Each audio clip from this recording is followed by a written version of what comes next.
Dreaming of a better sleep? Tossing and turning is not your destiny. And Ollie is here to help.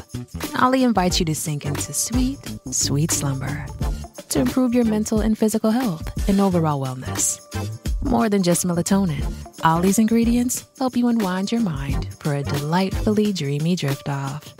Sleep is on the way at Ollie.com. That's OLLY.com.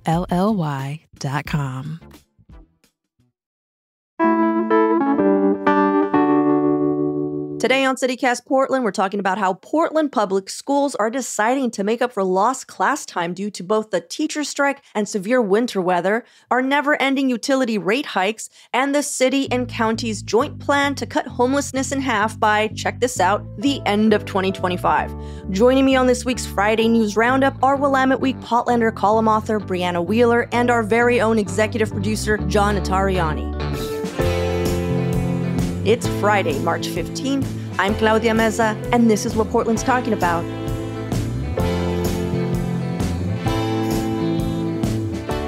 Welcome, everyone, to the Friday News Roundup. Brianna, John, thanks for hanging out with all of us this morning. Hello, hello. Of course. Hello. Well, for all of our new listeners, today is the day we break down some of the biggest local stories of the week with some of the best and brightest journalists in town.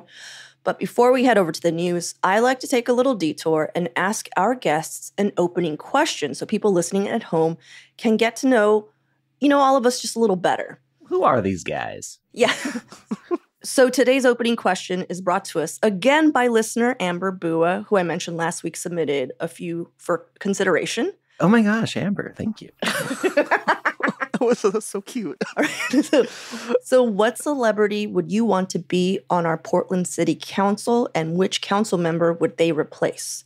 Do y'all need a minute? No. Oh, you go ahead. I'm good to go. This is easy. I would let Ted Wheeler just sort of like coast off into the distance. We talked with him recently. He says he's loved being the mayor, but he's ready to be done. He's ready. Yeah. And the celebrity that I would be Damian Lillard. Can you imagine Mayor Damian Lillard running the city of Portland? Like, who could say no to him? Who could say no? I don't know. I think that he would wait till the very last minute to do anything. And I think that would have upset me personally. It would be like the budget is due tomorrow. And then he'd just be like... And then he's like, Dame time. And I'm like, Dame, the time was a month ago. We're all mad. What about you, Brianna? Wow, this is a hard one. I'm kind of into Storm Large lately. Local celebrity, Storm Large. Yeah, she's such a badass. And I probably would replace Renee. Yeah, and she could like bring song into the chambers, bring songs and joy. Maybe like lift our spirits in that way. Yeah. Oh my gosh. Okay, so I kind of picked a similar choice. Well, mine would be Cardi B. Because, God, that's dude, great. Right? She's surprisingly politically astute. Truly, yeah. Right? Yeah. No, whenever she says stuff, you're like, wait, hold on. Let her go. Continue. I'm sorry, what are you saying? And she's hilarious. And also music. I mean, that also gives us three musicians on city council, because Dame Dalla. Oh, I forgot. So it's going to be Dame and then Storm Large. And oh my God, this is a super group. Yeah. Really. But yeah, my vote for who Cardi B would replace, it really, it would be up to Renee Gonzalez and Commissioner Mingus Maps to figure out who's leaving. Mm-hmm. I'm not going to make that decision. They could battle it out. Fight. Well, thank you again to Amber for her opening question. If you have one you'd like to submit, please send it over to portland@citycast.fm. All right, on to the news of the week. But before we jump in over to the headlines, Brianna, before I hand it off to you, I wanted to give a couple of updates. First, John and I wanted to thank everyone who became a founding member. Yes. Oh, you are all amazing. Thank you so much to everybody who joined as a member of CityCast Portland. We're so grateful. It's true. The support we were shown, actually, I got teary-eyed several times a day because as you were joining, you were basically sending us notes about why you were joining, and it made everything so real because we really, when we make this podcast, we're really just like, well, off it goes, And unless you email us and you're just like, that was really dumb, we hate you about this, that's the only way I know you're listening. And I'm just like, man, they really hate us. So it was so nice to see the nice stuff. You know what I mean? Yeah. Aww. Yeah. It was really, really sweet. Thank you. Yeah. Mhm. So just know that there's an email coming like sometime early next week that's going to show you where your names live on the website forever. And I will also now get to recording everyone's name whispered to a secret silent track that will be included on every show. Sorry, John, that's what's happening. Hey, let's do it. You know, I want to brag, all right? Like our listeners, our membership campaign was the most successful membership campaign of all the city casts in the entire country. The number of people who decided to become members, like we've got the biggest pool of members out of anybody, which is amazing because there's shows that have been around for way longer than we have here on CityCast Portland. Yeah, like 2 years longer. Which means that like y'all are showing up and like supporting local media and taking part in something really special. So I just can't say it enough. All of you who are listening are awesome. And thank you. Yeah. Well, the last update is to a story we've been following and covered a couple of weeks ago on a Friday Roundup. Remember the bottle drop that is set to open in St. John's? Well, there was a neighborhood association meeting to decide if they were going to vote against it or not. Over 400 people attended, which is for a neighborhood association. No, man. That's crazy. Both in person and on Zoom. And of the nearly 40 people that testified, which included more elected leaders than I expected, not one person was like, yeah, that's a great idea. Yeah. So State Representative Travis Nelson showed up and was also representing Maxine Dexter. He was just like, we're trying to get it moved elsewhere. No. And then Sam freaking Adams weirdly showed up. If you don't know who that is, that's like our ex-mayor. He was like our ex for a long time. And he had to leave because of some, just stuff. Yeah. And he's trying to claw his way back into local politics. But yeah, he went on the record saying that he thought it was a terrible location, but mainly he wanted to speak against the entire bottle bill system, specifically the Oregon Beverage Recycling Cooperative, or the OBRC. If you're not aware, the OBRC manages the day-to-day of our state's bottle bill and all the bottle drops. Technically, the bottle bill is under the OLCC, which is a state agency, but it's contracted out to the OBRC, which means that they are a for-profit cooperative that pockets all the money made by the bottle bill. And he basically just came on to remind everyone knew. And finally, Commissioner Carmen Rubio also attended via Zoom to relay her office's concerns for that location and just update everyone on what they were doing. But she also shared some interesting info, which is why I wanted to do this update. According to her, the state or the OLCC didn't give the city council the heads up that they were moving forward with that St. John's location. So everyone at the city was blindsided and really surprised because they were in the middle of conversations. The mayor's office was actively speaking to the state about possible locations. So imagine like you're booking these and then they're just like, wait, I'm sorry, what? And then you hear all of St. John's yell. Yeah. Wow. So like, that's kind of crazy. You know what I mean? That's so I'm messy. Wild. Yeah, so I'm mainly bringing this all up because after seeing that Sam Adams showed up, what's going on with the mayor's office, I was like, oh shit, this reform to our bottle bill is most definitely going to be used as a platform in our upcoming election. So buckle up, guys. Like, this is going to be a really interesting election. Yeah, totally. Yikes. Well, I'm done with my updates. Brianna, take us away. Oh, I would love to.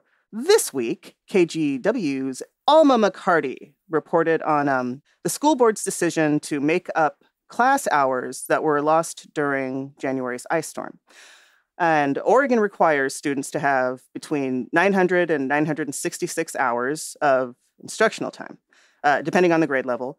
And that's per the Division 22 standards. And those are the standards that ensure that all the children in Portland schools get this kind of baseline of service. So PPS leaders had already added school days to the calendar to counterbalance the hours lost to the November strike. But then there's this big freeze in January. Now, kindergartners are short an additional 17 hours.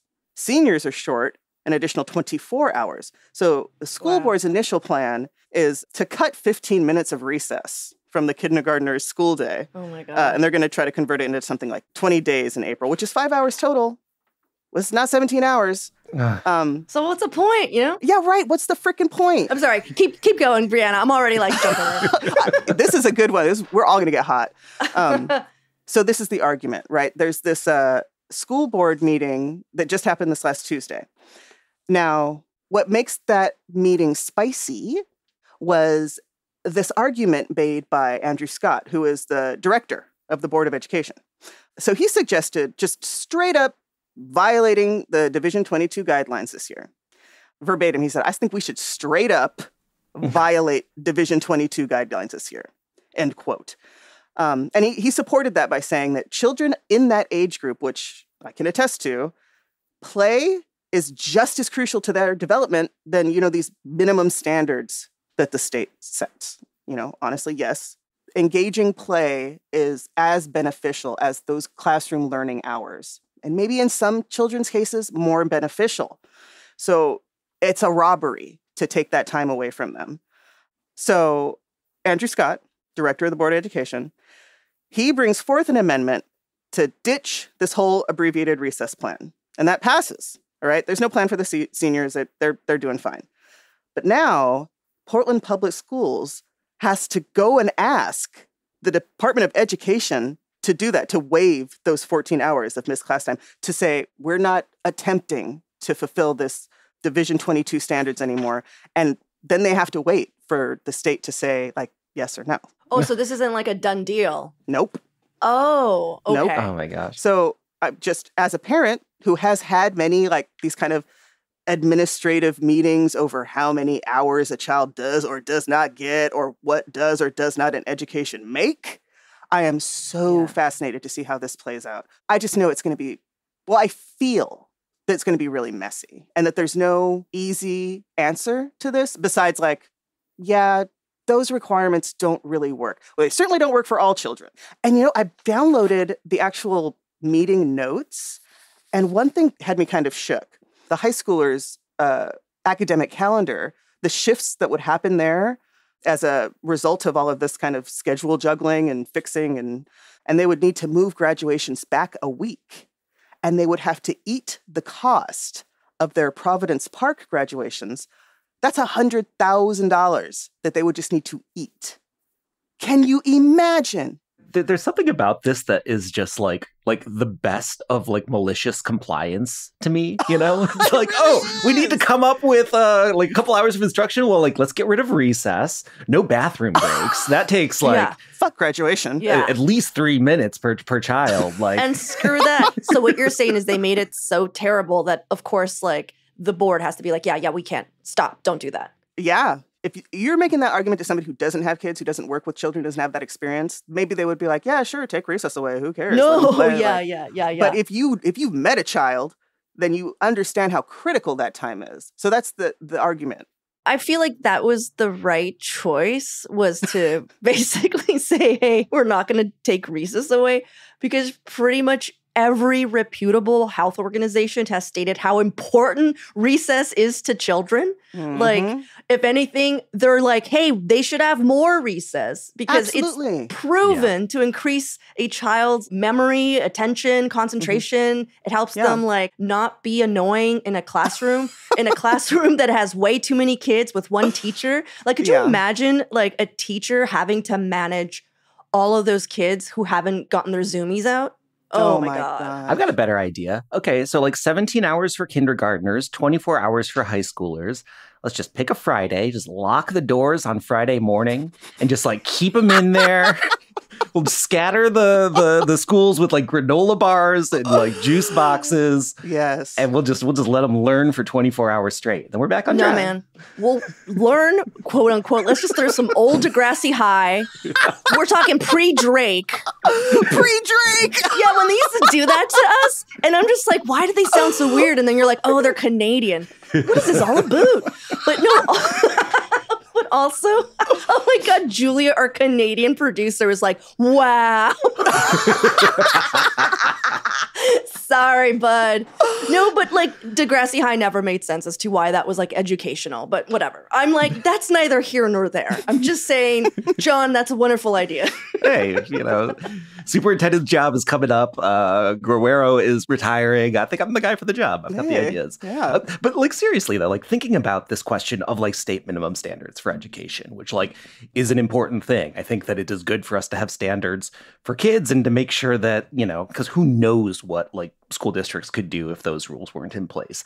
But I think this is like a very extenuating circumstance where there's been like two very major disruptions to the school year. And it seems like the solutions that are on the table create more problems than they solve at this point. And it doesn't really take into account the inherent maybe it's kind of like a low level trauma of missing these chunks of school, missing out with your friends, missing that community aspect, and then the additional pressure that it puts on the teachers. Because when you're cutting half of recess, you're not just cutting it for the kids. That's planning time for teachers. That's rest time for teachers, too. It's a lot of cigarette breaks. So many cigarette breaks. And the coffee breaks. They're drinking cold coffee and they need cigarettes. I didn't even think about that. Yeah, of course. They need the break, too. Oh, my God. This is someone who does not have kids. She's like, I thought about kids and I needed a cigarette break. I literally said zoomies about a child. That's clearly for dogs. Like, Friend, I get the zoomies. Okay. Zoomies are universal, I think. Yeah. Well, do you want to say anything before we wrap up, Brianna? I think that parents that have kids in the public school system, of course, I mean, this whole year has been like a test of our fortitude as parents.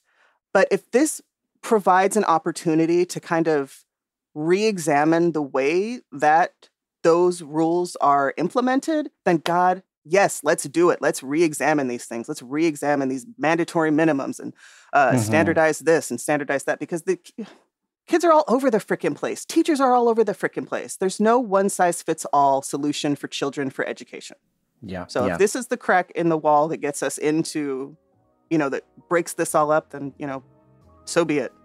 Well, Brianna, thanks so much for breaking that story down. Let's take a quick break here, and when we come back, more headlines of the week.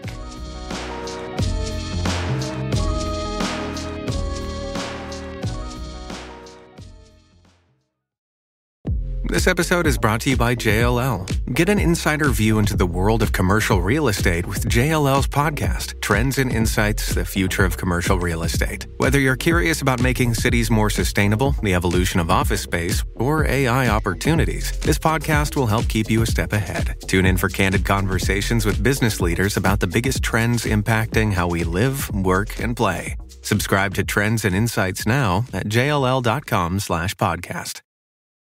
Shipping can make or break a sale, so optimize how you ship your orders with ShipStation. They make it easy to automate and manage orders no matter how big your business grows. And they might even be able to help reduce shipping and warehouse costs. So optimize and keep up your momentum for growth with ShipStation. Sign up for your free 60-day trial now at ShipStation.com and use the code POD. That's ShipStation.com with the code POD. All right, John, what caught your eye this week? Yeah, I'm going off of some reporting, mostly by Goja Wozniaka at the Oregonian, and a little bit from Courtney Vaughn at the Portland Mercury, Monica Samayoa at OPB. I've been reading a lot about utility rates in the last couple weeks and how they are all going up everywhere. PGE, the sort of main electric utility, proposed a rate increase with the Oregon Public Utility Commission a couple weeks ago. It would put rates up an average of 7.4%, but that's on top of rates last year and the year before, which means that we could see PGE power rates going up 40% since January of 2022. And it's not just them. Pacific Power customers looking at a 50% rate increase. And it's not just electricity. Northwest Natural's gas rates have gone up 32%. The Water Bureau is looking at an 8% rate hike. Like, all of these things are happening at the same time. So utility rates going up across the board. There's a bunch of reasons for this that I've been digging into as well. But yeah, what do you guys think? Part of me is like, okay, let's just go home and die then. Right? Like, is that what they want? Like, I'm just like, it's too expensive to be alive. I know. I'm like, oh, okay, cool. I'll just go home and die. Like, that's, I can't afford all this. I can't imagine, like, my water bill now, when my friends move to Portland, I'm like, okay, I pull them aside. I'm like, okay, I just got to talk to you about what's going to happen with your water bill. your water bill it's going to be so, you're not going to believe it. Just start saving now. Put a little money aside now, because when it comes, I mean, what is this going to do? This now what? Pay the money. I mean, that's it. They got us over a barrel, folks. Like, Yeah. oh my God, I'm 90. I mean, there are a lot of reasons for it. Like climate change is real, and there's a bunch of things, not just the fact that like it gets hotter and it gets colder. There's like all these sort of knock-on effects where like really intense weather screws up the utilities and like makes them have to spend a ton of money repairing them. And there also are these like new clean energy laws that Oregon has passed, which require these like massive reductions in carbon emissions, 100% by 2040, which is amazing. But I mean, that means that these utilities have to sort of shut down all these old, coal-fired power plants and build new infrastructure. And, just like as more demand, as more electric cars happen, as more like data centers come online, like there is more demand on energy as well. So yeah, it's sort of a perfect storm of making everything more expensive for all of us.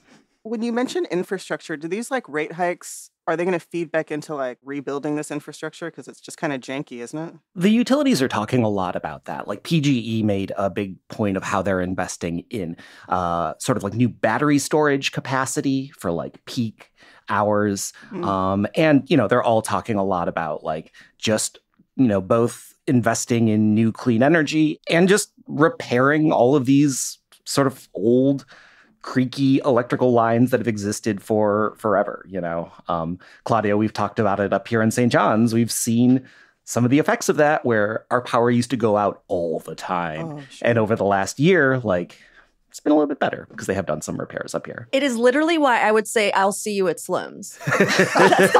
Because in the first year of the show, our power would go out and we would go and finish producing the episode at Slim's. Like, no joke. Not an exaggeration. That is the birth of that tagline. I'm like, I'm not an alcoholic. I just want to finish my podcast. Just want to finish this podcast. Okay. You mentioned, John, that PGE, I saw that too, that they were like, sorry guys, climate change, But I also saw that, Pacific Power has a wildfire litigation bill. And, yeah. I feel like maybe their pay rate increase, which is a bit more than PGE's, might be them trying to pay that off. And don't you think that's kind of messed up? Like the people whose houses they burned down now have to pay? Yeah. Sorry, I'm like laughing because it's so dumb. It was a $299 million settlement for the wildfires that they were deemed liable for. And on top of that, they're creating a catastrophic fire fund to cover the utilities liability. So they're like, we got to pay this money. It's got to come from somewhere. Yeah. Well, here's my dirty, filthy commie idea. Public ownership of public utilities. Yes. Okay, so public utility rates are on average about 13% lower than those of investor-owned utilities. I know that we just also said that our water and sewer, which is city-owned, is going up by how much percent? 6.24% altogether. Yeah. So a part of me wonders if maybe that is the better way forward because of climate change, because we're going to have to be a lot more community focused. The only way we're going to get through climate change in late stage capitalism is mutual aid. Yeah. It is. No, for reals. But I know that it's just like, what if we all had cake? I'm just... No. Like, it's not a crazy idea, Claudia. So, okay, we have investor-owned utilities, right? So there's these companies that own these utilities. There's an oversight commission that the state administers that decides how they can set their rates. But the part of the deal is that the Oregon Public Utility Commission has to allow them an opportunity to earn, quote, a reasonable return, right? So basically, these utilities have a right to profit regardless of what happens. And at a time when our energy stability is changing dramatically across the world, this isn't a thing that we should be profiting from. This is a thing that we should be investing in and that we should be using for the welfare of all people. I totally agree. I don't think it's a crazy commie idea. Thank you. Here's my other side of that coin. You guys know about the Portland Utility Board. So PUB was specifically created in 2015 for oversight of public ratepayers of Portland's water and sewer utilities. So that's PUB.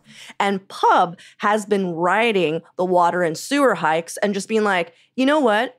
They're not giving us any lead time to review the water and sewer utility budgets. So we can't, it's so opaque here that we can't even like recommend or say this is a good idea. So basically they're saying the city is being shady. That's they're saying. I'm not saying that. PUB is like, hey man, we don't understand why this is raising. They're like skeptical. Ooh. That about the long-term sustainability of the Water Bureau and the Bureau of Environmental Service or sewer system, basically. They're just like, hey, they're not letting us see their finances. I'm worried. Yeah. Because I don't know if you guys know about the city, but we have a terrible time of keeping to budget and like actually being sustainable, you know? Yeah. Well, isn't part of the problem there, though, that last year the mayor pushed a bunch of freezes on like certain utility bill increases into the city budget? This was sort of a controversial thing. Like Mingus Maps was opposed to it, but like what some of these agencies were saying was that like yeah, it's great to sort of like freeze these cost increases, but like that is going to put these departments' budgets in jeopardy as well. So like, yeah, I mean, it's like a sort of, you know, paradox across the board. Like if we don't invest in these things, these services fall apart. If we do invest in them, ratepayers pay more. I don't know what the solution is. Brianna, what do you think we should do? I think that we should terraform the garbage patch and just go move there. The garbage patch? Yeah, the Pacific garbage patch. Let's terraform that shit. And then let's go colonize it. I don't see how that solves any of the problems that we're talking about right now. Anything. But I'm on board. Yeah, let's go. Let's just go give up and live on a garbage island. Oh, I see, basically. Shuffling off all of these society constraints, Oh and my we're God. terraforming. We're going to just go live on the garbage island. Okay. Oh my God. Oh my God, I love Just this. No worries. No worries. Anytime I hear something that I think is like unmovable, I'm gonna be like, fine, I'm just gonna move to Garbage Island then. That's it. That is my solution to everything. But what if this is Garbage Island? We have Garbage Island at home, Brianna. We're not driving all the way to your Garbage Island. We got Garbage Island at home. I love that. Oh my God. All right. Well, my story this week, I dug into some reporting from OPB's Alex Zielinski and Joelle Jones from Coin and Willamette Week's Sophie Peel. You guys might have heard it already, but in a Monday morning press conference this week, leaders from the Portland and Multnomah County laid out steps for their latest homelessness response action plan. And their goal is, are you guys ready? Their goal is to reduce unsheltered homelessness by 50% by the end of 2025. But here's the deal. If you were alive in 2015, Portland and the county had already declared a housing emergency and promised the same thing. Sorry. I was going to say, like, wow, why haven't we thought of this before? I know, we should have just halved it 10 years ago. Well, here's the deal. Now, of course, the pandemic happened. A lot of stuff happened. But nearly a decade later, the county's homeless population has tripled to more than 11,000 people. Mayor Wheeler and Multnomah County Chair Jessica Vega Peterson said the incorporation of behavioral health and actionable goals set this plan apart from others in the past. They're like, no, but see, we're actually going to do it this time. So the new plan commits to housing or sheltering nearly 2,700 people over the next 2 years, in addition to creating 1,000 new shelter beds in the next 2 years. And it also, and this is their piece, this is what they're like, hey, no, see, this is different. Remember with John, when I was just like, you know what the city needs?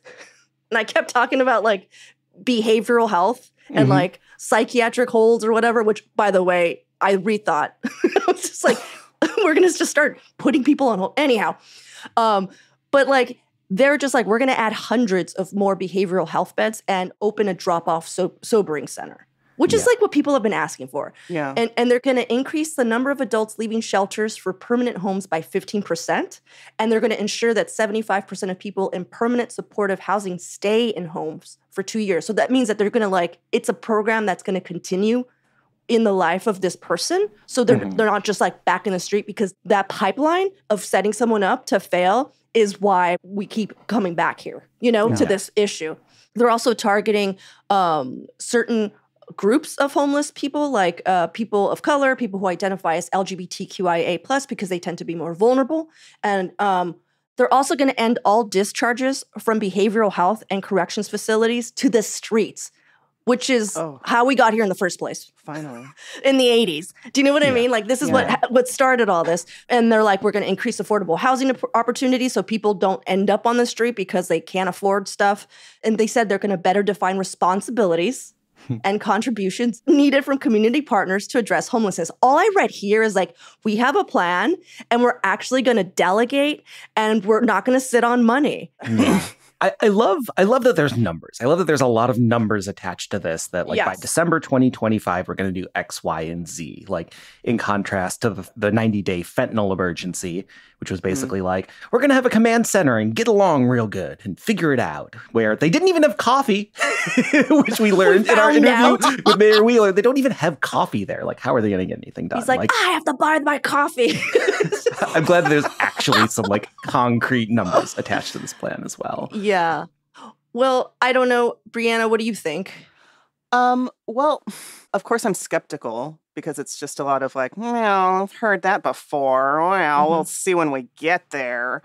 I mean, is there any kind of like citizen oversight board going to be attached to this at all? It's like, who's keeping these people honest?